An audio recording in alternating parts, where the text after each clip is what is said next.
मोठी बातमी आहे मुंबईकरांसाठी, कारण मुंबईकरांच्या खिशावर कचऱ्याचा भार येणार आहे। कारण मुंबईमध्ये घनकचरा व्यवस्थापनासाठी महापालिकेला पैसे द्यावे लागणार आहेत। जागेच्या क्षेत्रफळानुसार दर निश्चित करण्यात आलेत। दरमहा 100 ते 7.5 हजारांपर्यंत रक्कम वसूल केली जाईल। आतापर्यंत पालिका सोसायट्या, चाळी, बहुमजली इमारती तसंच हॉटेलकडून कचरा घेऊन त्याची विनाशुल्क विल्हेवाट लावत होती।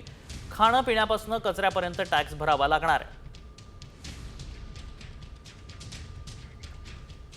मुंबईकरांवर कचरा टॅक्स आणि टॅक्सचा भडीमार पाहायला मिळतोय, त्यामुळे खाण्यापिण्यापासून कचऱ्यावर देखील आता टॅक्स भरावा लागेल। 550 चौरस फूट घरांना 100 रुपये, 3220 चौरस फूट घरांना 100 रुपये, व्यावसायिक कार्यालयांना 750 रुपये कर, समारंभ कार्यालयाला 5000 रुपये कर, हॉटेल आणि रेस्टॉरंटला 7500 रुपये।